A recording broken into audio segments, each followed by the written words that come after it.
I agreed to be my sister's maid of honor for revenge. Then her fiancé pulled me aside with an offer. I never liked the way people treated my sister Vanessa. She had this ability to twist everyone around her little finger, and I'd been on the receiving end more times than I could count. When she got engaged to Ryan, I knew the wedding would be her ultimate stage. So when she asked me to be her maid of honor, I said yes without hesitation. Not out of love or sisterly duty, out of calculation. I wanted to make her pay, in my own way, for years of manipulation and cruelty. The planning started off normally enough. I smiled and nodded at every decision, from the floral arrangements to the bridesmaids' dresses. I pretended to care while quietly plotting subtle sabotages. I shifted vendors' deliveries, accidentally, swapped her top choice shoes with ones half a size too small, and encouraged her friends to wear colors that clashed with the wedding palette. Nothing drastic, nothing that could outright ruin the day, just enough to drive her insane behind the scenes. I thrived on the tiny victories. Vanessa fuming at the florist for messing up the centerpiece, her forced smiles when she tried on the wrong shoes. Ryan, her fiancé, seemed oblivious at first. He was polite, attentive, and completely devoted to Vanessa, which only fueled my sense of justice. I was ready to watch her meticulously planned wedding unravel, all while staying invisible enough that she would never suspect me. A week before the wedding, Ryan pulled me aside at a rehearsal dinner. We were in a quiet corner, far from the chatter and wine glasses. "I know you've been helping Vanessa a lot," he said, voice low. His eyes scanned the room, then returned to mine. "But I need someone I can trust completely. Someone who won't let her manipulate everything. Would you consider doing that for me?" I froze. He wasn't offering to be my ally in revenge. He was offering me power over the wedding itself. I realized in that moment he saw through the chaos Vanessa created. He didn't need my games. He needed me to make sure the wedding actually happened without disaster. And I had a choice: continue my quiet vendetta,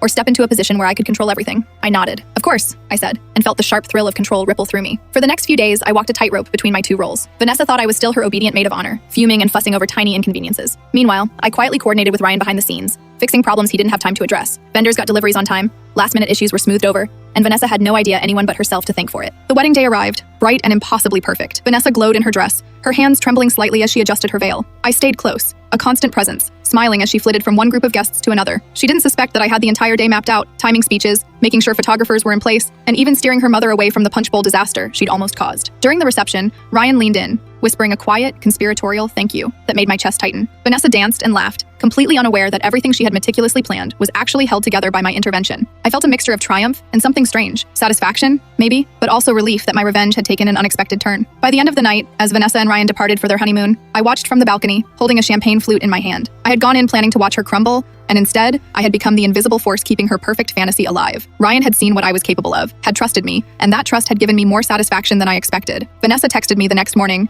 gushing about how perfect everything had been, and I smiled at my phone. She had no idea. I had both satisfied my desire for subtle revenge and gained something I didn't anticipate, a kind of power and recognition that didn't belong to her, that belonged entirely to me. The wedding ended exactly as it should have, flawless in appearance, and I walked away from it knowing I had the upper hand. Vanessa never suspected that the chaos she thought she had avoided was actually orchestrated by me, under Ryan's quiet guidance. I had been the architect behind her perfect day, and for the first time in years, I felt untouchable. When I finally texted Ryan back, confirming a post-wedding meetup, I realized the truth of it. Revenge had brought me a place I hadn't imagined, a seat at the table where my sister's manipulation could no longer reach me. I'd played both sides perfectly, and for the first time, I was in control.